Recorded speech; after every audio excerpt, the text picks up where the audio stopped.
All right. Thanks, everyone, for attending today's training. So we can go over the new software that's replacing our current scheduling system. Is this going to be recorded? Yeah. Oh, great. I'll just watch the recording then. Okay. Well, for everyone else, go ahead and click on the link I posted in the chat to access the system. How do I find chat? All right. Now that we all have the correct link, let's get logged in. Excuse me, is this going to replace the current scheduling system? My screen is frozen. Let's take a quick pause. Maybe everyone can just watch my screen for a moment while I give a quick walkthrough. Sorry I'm late, everybody. What's this meeting about again?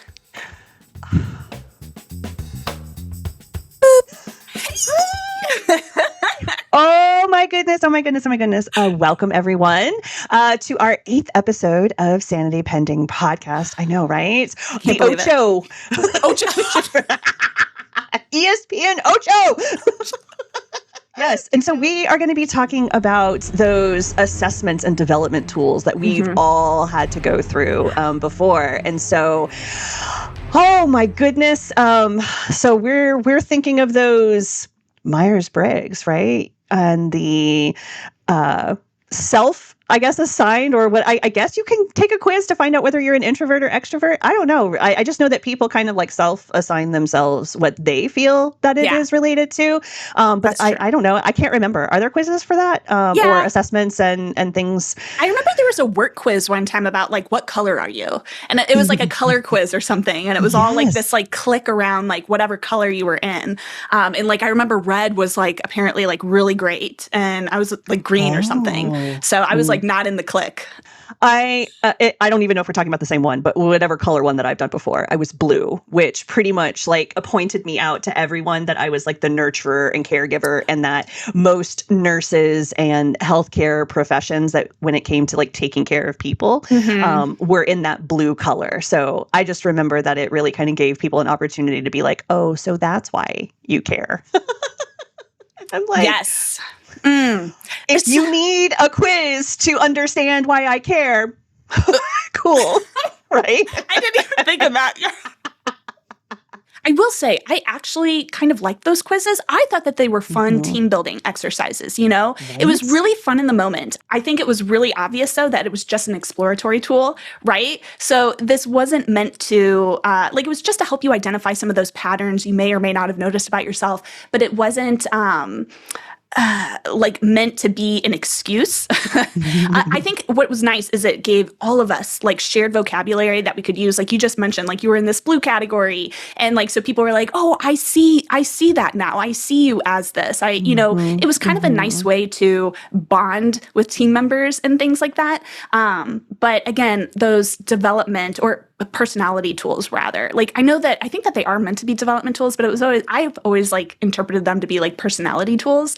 But they were meant to explain, for me anyway, why something felt harder for me, like leading meetings. Why was that so hard for me? It kind of gave me some words to help me understand that.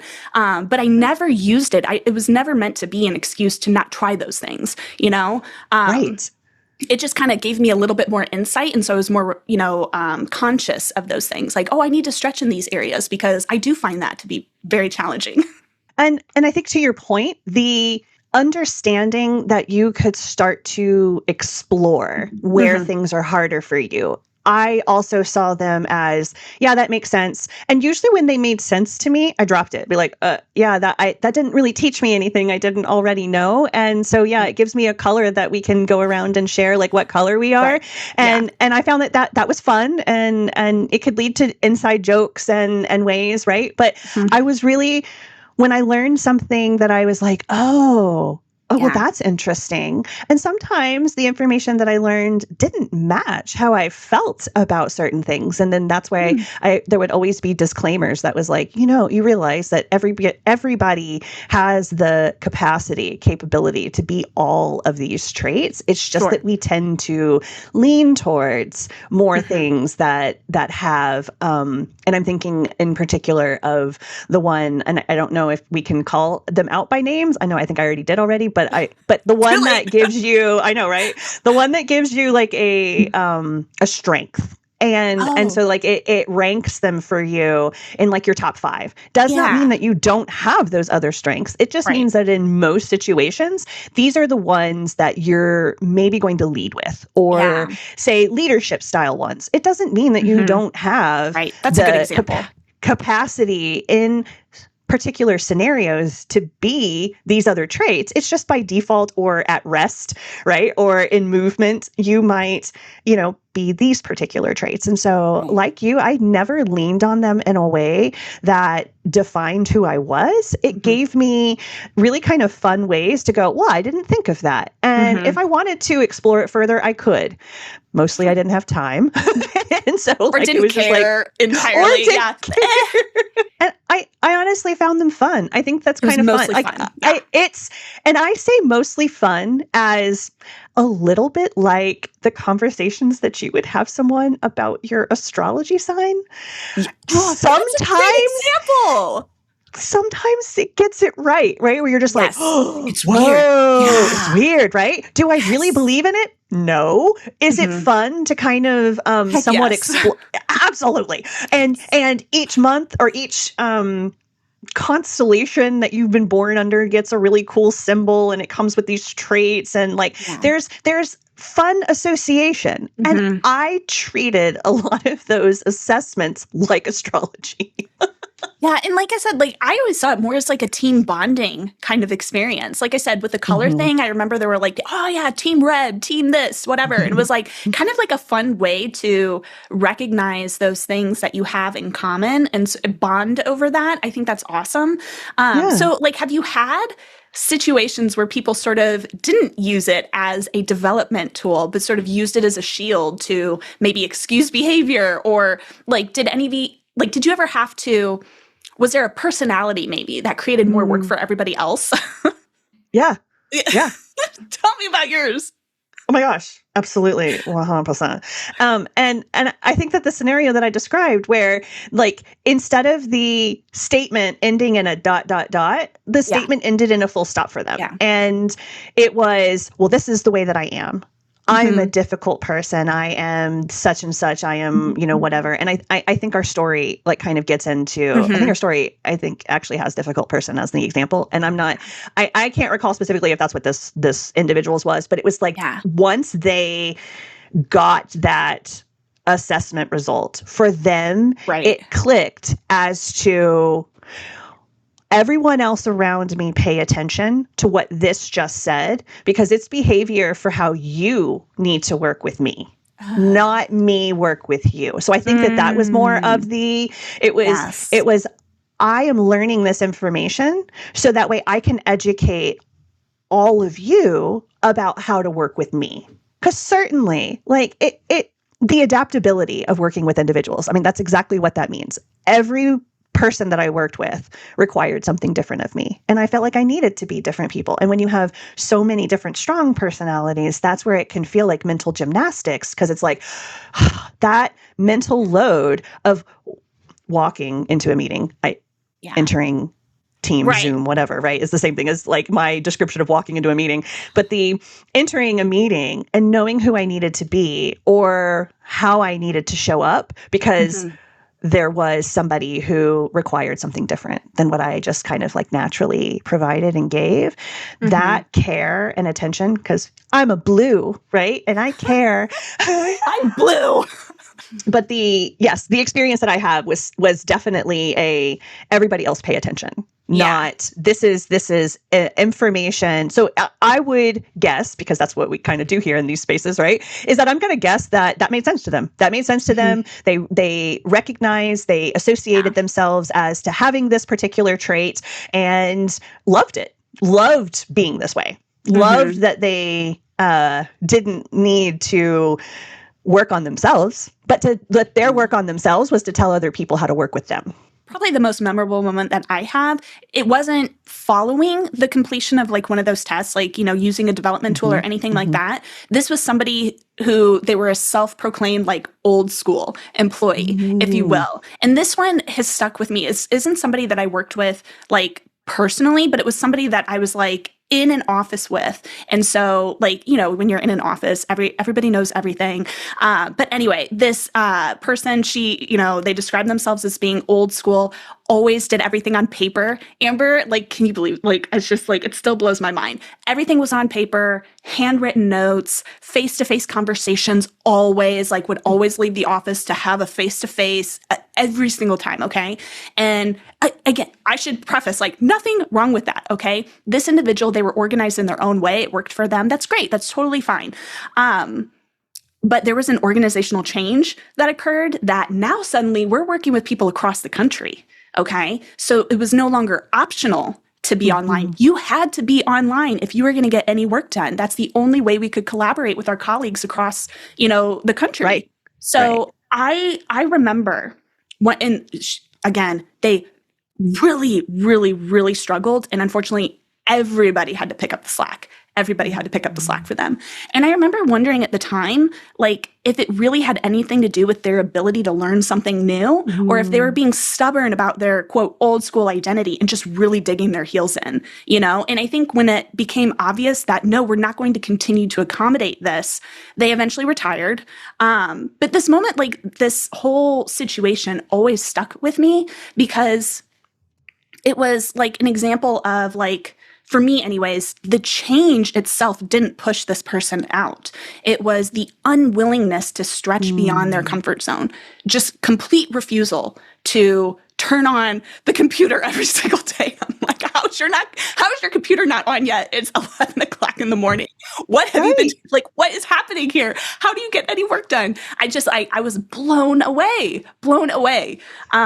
Anyway, that has always stuck with me. This sort of like stubbornness and just sort of like, I am this way and I will not change under any circumstances. You know what I mean? Yeah. And when you said this about the old school, it's so when I was in the military, my job was as a laboratory technician. So what that means is that at a hospital system, like I went to a 1.5-year-long school to learn all about chemistry, microbiology, right? In a very kind of quick, down and dirty way to know how to process these, you know, different bodily fluid samples within the hospital system, right? My specialty was blood bank. So I did lots of transfusion type and cross type of, you know, information. But anyway, the point of this is that when we were going through the urinalysis section of like our learning and education here, I recall very vividly our instructor, 2 instructors in particular, would constantly reflect on the times that when they were in school and they learned about like the processes and how we have it so good because how they used to have to, like, there's these really cool pipettes, right? That are plastic that you can probably imagine and think of now for like other things where you squeeze, has a bulb at the end and then the, you know, syringe like plastic end. And when you hold the bulb and then depress it or, you know, lift it, it fills up with fluid, right? Yes. And so then you can take that amount, you can load it onto a slide, look at it, whatever, right? And so they would constantly talk about how, like, what this advancement in this technology of a pipette was, because when they would have to do it before, it was a glass pipette that they had to suck up the urine and then expel it, like, and push it out. Like, and so I was like, yeah, cool story, bro. I'm really glad I don't have to do that. But why do we need to keep talking about it? Right? Yeah. Like it must have been such a because you have it so easy, Amber. Because you I have it so easy now. Yeah. Right? But do I? Oh, like, we still have other challenges. And yes, I might have it easy with a pipette, but then there's other things that kind of come up. And I've always wondered as to, like, what benefit does that serve to have that conversation? Is it really to recognize them? Or is it really about gratitude? And what they're really trying to say and express is just have an appreciation for how far this field has come. And is it really the message of us not showing gratitude or appreciation? Because how can you show gratitude or appreciation if you didn't have that experience, right? Right. And being told the experience doesn't immediately kind of instill and certainly go, oh, yeah, that sounds like it sucked, right? Yeah, Really glad we right. have this now. Like, what would they hope to have? Or is it about like, do you need a hug? I always wondered about that. I spent a lot of a career in development education type, like light or adjacent type development opportunities. And the lack of development that I saw amongst folks who were in fields that were related to development was just the irony is astounding. Yeah. Mm-hmm. So to know that these, I guess that, just to kind of nail that irony point here right in the keister is just to say that, like, if these are meant to be utilized for information to generate these opportunities for development, then that's not really the assessment's responsibility. That would be the organization's responsibility to carry that further and to utilize that information, to say that, hey, we spent the money on this. And to your point, most of the time it was used as icebreakers. Team bonding, team, things to help improve engagement on the team. Like there were like a couple where engagement was the key word, and those, get-togethers and things like that. So, yeah.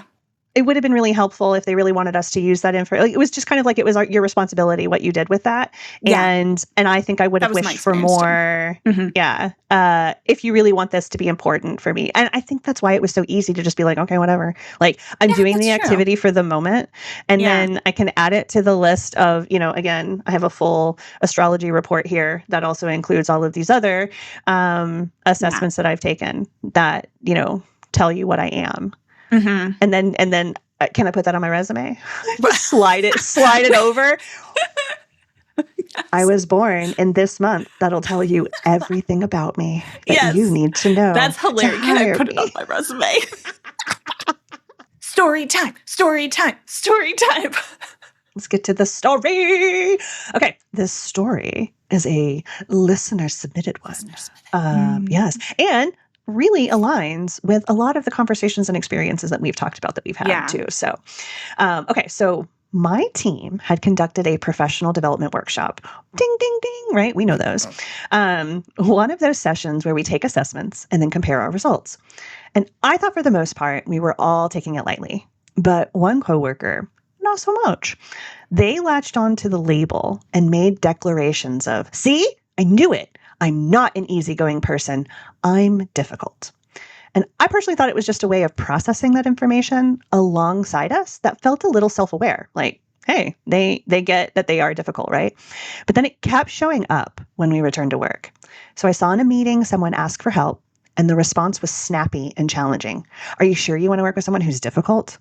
They ended up putting a sign up in their office that said MDP, most difficult person.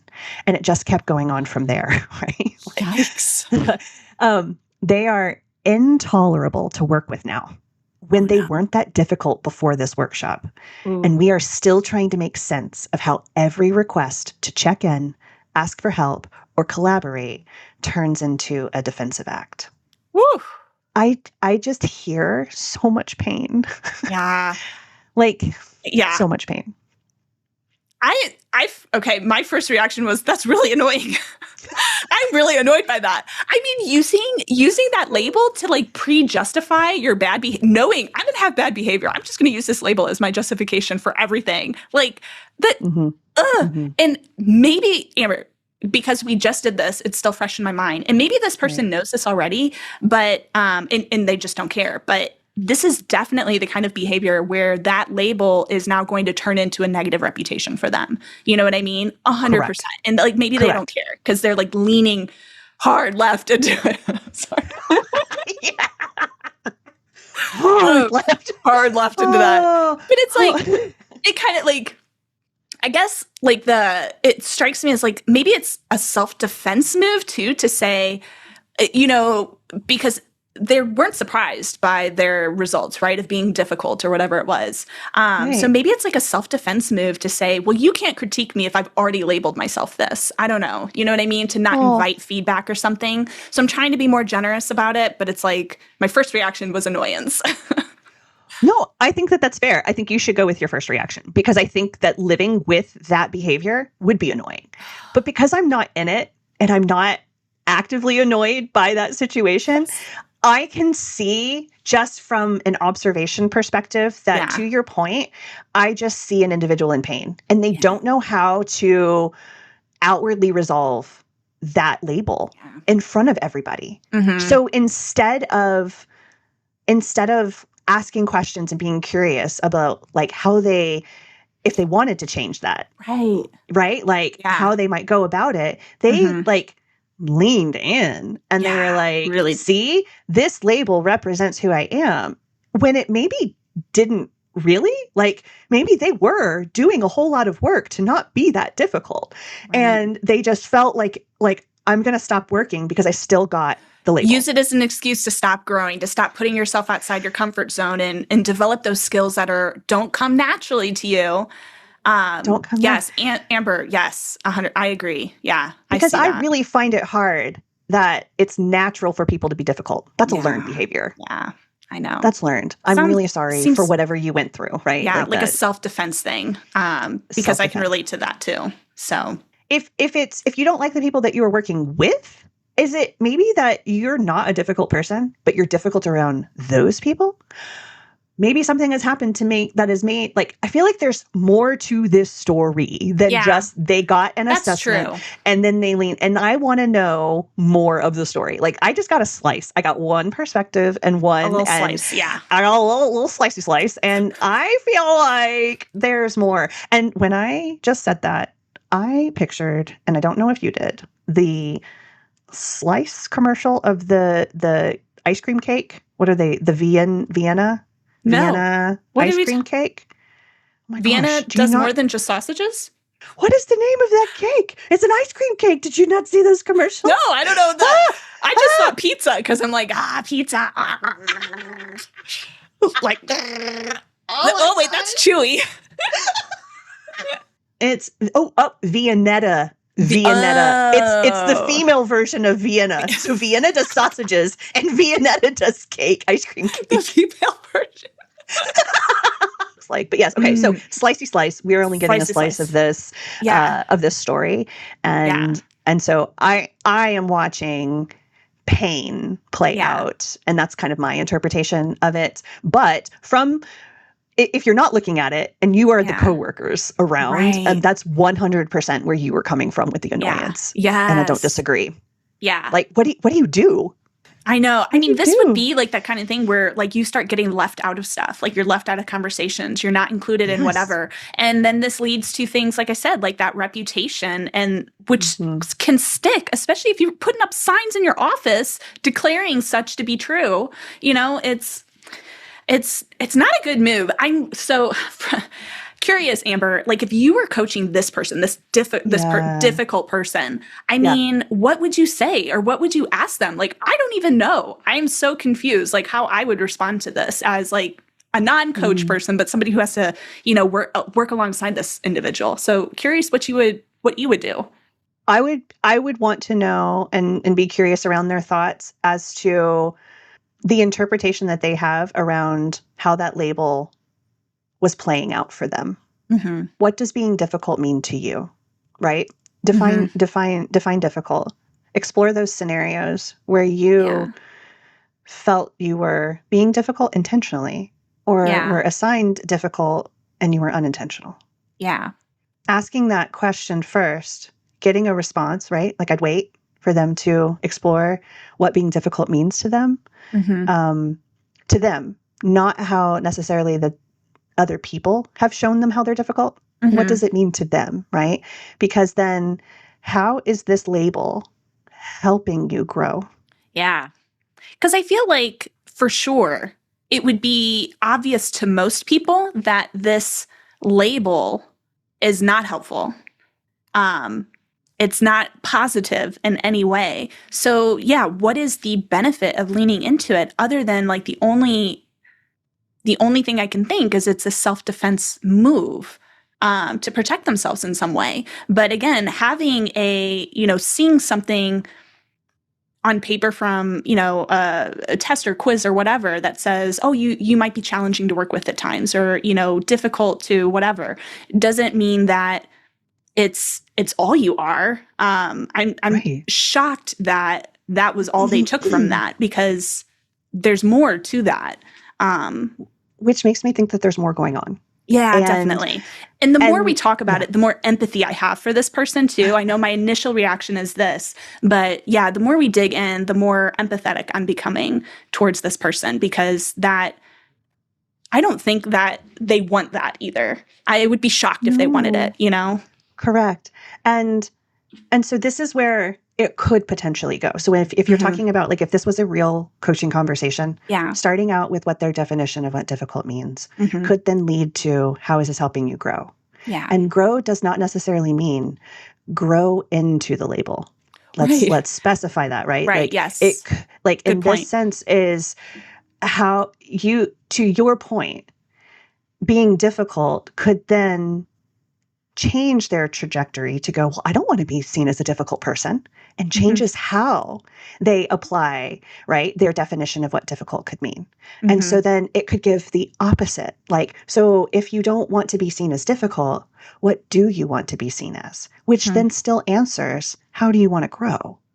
So having this label, is this what you want to have happen? Like, are you happy? Not happy in the sense of, like, are you happy with what you're doing? But, like, right. How are you processing this label? Right? And so I think that we see it sometimes that this is where individuals get stuck because they can't see where they want to go and where they want to be, which again is where I mentioned, like, embarrassment. They are actively growing in front of everyone on a it's like being on a stage, and everyone is watching you fail, so to speak. And there could be a lot of shame, and there could be a lot of regret, and there could be a lot of, anytime that you have those emotions and feelings, we don't always have the tools and know how to pick back up from those moments while everyone's watching us. Yeah. And so to be kind of put on a spotlight, which it seems that this individual might have been if it was in a group setting like this, and then to turn that around in front of everyone, that adds extra weight and added pressure. So in a coaching conversation, it would be, talk it out with me. Where would you want to go? We're safe. Nobody's watching you. How would you have wanted that to play out instead? And I guarantee you, anytime that has come up with embarrassment and shame, what happens as a result of embarrassment and shame never matches what they want for themselves. Yeah. They never match. They never lean in when you personally invite them to explore what they want with no one watching. Yeah. They do not lean in that moment. Let me tell you that right now. They go, well, of course I don't want to be seen as that. Of course I don't want, like, and so from that experience and having conversations with previous clients about times that they have experienced shame and embarrassment, they never want to be that. So that's why I see this as pain. And that like sparked a thought for me too, because something that I can relate to is when you are trying to build skill sets, or when you are trying to step outside your comfort zone and you try something and it doesn't go the way you hoped it would go. I've been in situations where I've tried something new, got embarrassed. It didn't go well. And it kind of like makes you hesitate to try new things again. Yes. And it could be a case of, like you said, like having that spotlight on you. I felt that when you said that. Like, I have been there where it's like, ooh, like I'm a little shell shocked. I don't want to do that again. But, these things that don't come naturally you have to try so hard for these. And overcoming that is really, really hard. So it gives me a little bit more of like, maybe they've tried something, it didn't go well, and they're just like giving up on it. Or maybe they don't really want to give up. They're just embarrassed and they're afraid to try again, because I've had the fear too of trying again. And like, oh, people probably still remember what happened last time. They won't let me live it down. They won't let me live it down. And they don't know how to repair. Yeah. Because then repair how people see you, repair how people like interact with you, all these things. Yeah. Amber, that's so true. we don't know how to prepare or repair. And those are not tools that are taught. So they'll gladly that doesn't teach come us with tools. the personality test. Does it? They'll teach us all the tools about how we can get into trouble, but not how to get out. And it's not trouble per se, but like get our own selves into situations that harm ourselves. And so I think back to those times, like the story that I shared, right, where the individuals certainly leaned into, their own, like, this is the way that I am. And it was like it justified and gave them an excuse for staying where they were. Versus the opportunity to, because some people don't want to grow. And I have certainly seen that. Some people, it's not that they like where they are, but they don't want to for whatever reason. And I'm sure they've got a myriad of reasons. And most of those people, don't come to coaching. So I don't have a lot of experience in a coaching relationship. I can't imagine they do. with those who don't want to grow. And so, because then they'll come to coaching and be like, no. Why are you asking me this? And so it's usually the people who are very excited about assessments who are also the people who like coaching, because it gives them more information, because there is a sense of having the information triggers the creativity within us to think differently about ourselves, which I think is really what the point of them are. Yeah, absolutely. And so I don't want to attack them, and I don't want to feel like they're not useful. I think that they are. They create a lot of stuff within you, and that gets you to explore the way that you think, the way that you are, the way that you interact with the world, and does it match the version that you want to be? And if you've not had the conversation about what you want to be, that could be part of why this doesn't make sense, is that you see it easily as a label of, this is who I am, not what I can do. I have an ability to do this under these scenarios, but it is not who I am. Yeah, exactly. And much like I've heard too, and I'll tell you, in counseling, I have learned this also, is that I would go in and say, I'm an angry person. Correction. I am not an angry person. I am a person who experiences anger. And they are different. And they need to be treated differently. So by calling myself an angry person, I'm doing the exact same thing in this scenario. And saying I'm difficult. And I can't, and I won't remove myself. Like, I'm leaning it. And it's all because I don't know how to not be. I don't know how to get past my anger in that moment. And that's really what I'm saying, is that every time something new happens, I get angry. I'm an angry person. Or my default emotion is anger. So I'm angry, right? I'm not actually an angry person. I'm a person who experiences anger. I know. This turned into a counseling session. Sorry, everyone. Well, this has been like really helpful for me to kind of like think outside that initial knee-jerk reaction that you have when you hear a story or you hear a situation like that. Like, I had a knee-jerk reaction, and like digging in, it kind of gives an opportunity to see more of it, what else might be at play. That is key. And it triggered a lot of memories for me of situations where I've been in something similar. So because I never would have related to a story like this, but this has sparked some things where I'm like, some of these things I could have seen how that would have played out for me had I chosen a different path, or had I chosen to stay stuck in a certain, emotion, fear, whatever it might have been, and not like gotten to a stage where I'm like, I'm going to try that again. I'm going to see if I can do better this time.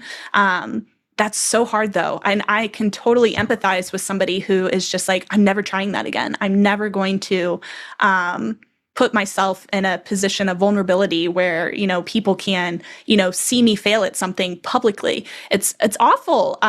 So I can totally relate to that. And I have a lot more empathy for this person now that we've talked. So Amber, your stuff is just, I always feel so good after our conversations. Can I just say, I'm just like, I feel all good. Anyway.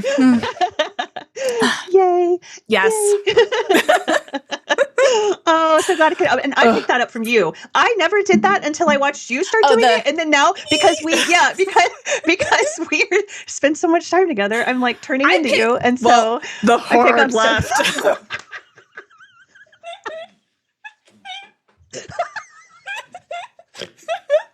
I know. It's too much, man. I'm picking up all of your mannerisms and things too. It's very funny. Like, I hear it in my head like the video is playing, right? Oh, like, me too. Yeah, no, like, I'm not hearing my voice. I hear the voice. Yes. I hear the voice. Yes. needed a humor break, right? Because that is how I deal with, I start to make fun of stuff when I get embarrassed, Yeah, right? I need to laugh about stuff, I need a lighthearted moment to recover because I get stuck in my head, so stuck in my head. I replay it nonstop, and it's this like endless misery of reliving it over and over and over. I need something to like pull me out of it. And yeah, humor is usually the only thing that can like penetrate that cloud of just like awfulness, Yep.